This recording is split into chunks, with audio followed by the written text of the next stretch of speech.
by Tim Royner. Callum Smith and George Groves will be competing tonight for the Muhammad Ali Trophy in the World Boxing Super Series Super Middleweight Final. The year-long WBSS 168-pound tournament ends tonight. One of these two fine fighters will be crowned the winner of the tournament and given the prestigious Muhammad Ali Trophy, which some boxing fans recognize as meaning that fighter is the best in the division. The 30-year-old Groves comes into the fight tonight as the WBA Super World Super Middleweight champion.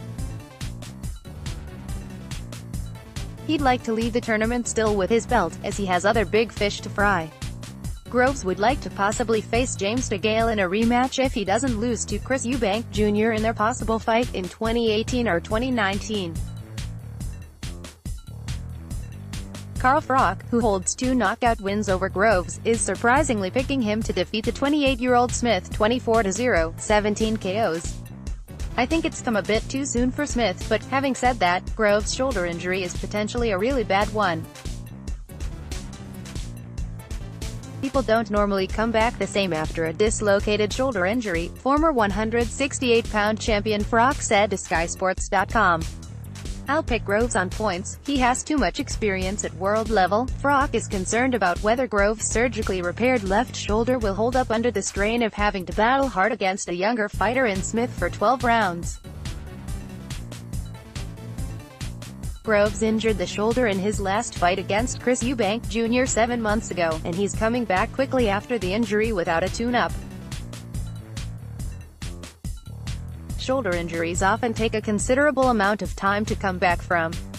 For Groves to be returning after just 7 months following surgery to his left shoulder, it's risky for him to be coming back this soon.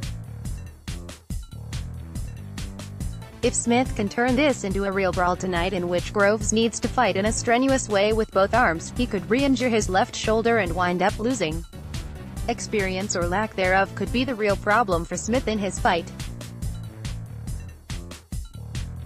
Although Smith has looked good his entire career in accumulating a lot of quick knockouts in his fights, he's done it against less than stellar opposition. In looking at Smith's ring record, one gets the sense that his management didn't want to take chances with him in the way that his brothers Paul Smith and Liam Smith were matched.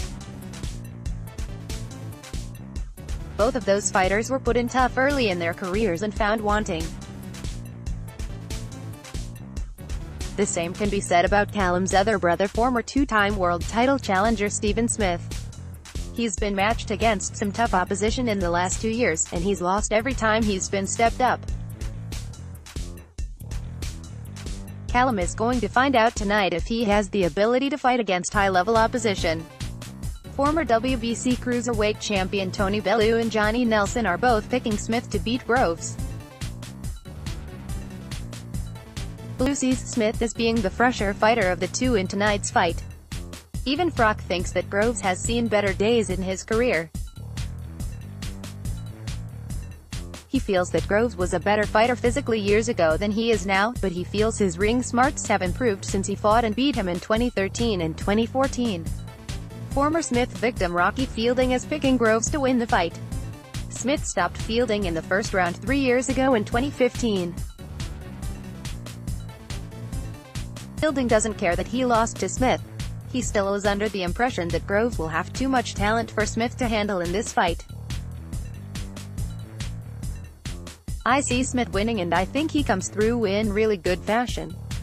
He's a young, fresh lion and Groves is maybe going in the other direction, Bellew said to SkySports.com in picking Callum to beat Groves.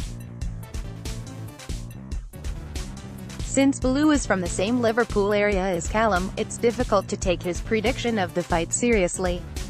Selecting Smith as the winner isn't that surprising by Bellew, but it makes you wonder if he's picking him to win because he's from Liverpool like him or if he truly believes that he has the talent to get the W in this fight. By looking at the ring records of the two fighters, Groves would seem like he's sure thing to get the victory tonight because of his advantage in experience. If Groves lacked the talent to win at the highest level, he would have been exposed by now against other fighters. The only guys that were able to beat Groves thus far are talented fighters in Froch and Badujak. Those guys were on another level than Smith. Groves didn't lose to Jack and Frock because he lacked talent. He lost to them because they had the ability to negate his boxing skills. Read George Groves vs. Callum Smith. Preview: Smith will be dangerous in the early rounds against Groves.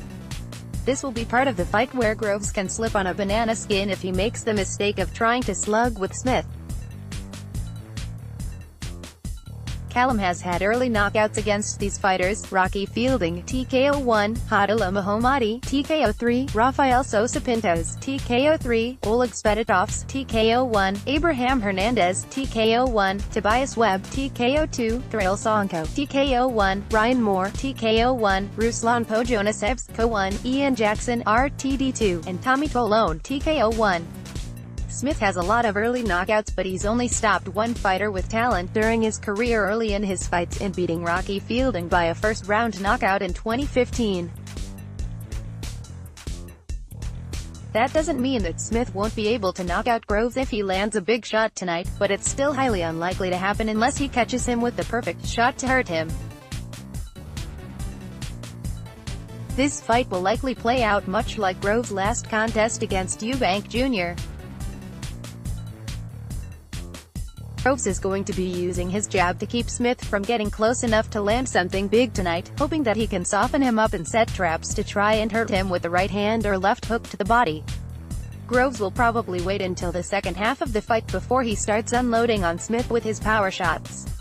Chris Eubank Jr.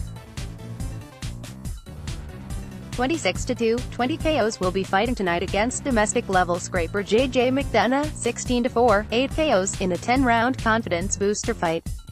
It's important that the 29-year-old Eubank Jr. get a win under his belt to get the rust out and to boost his confidence, given his recent 12-round unanimous decision loss to Groves last February in the World Boxing Super Series semifinal. Eubank Jr.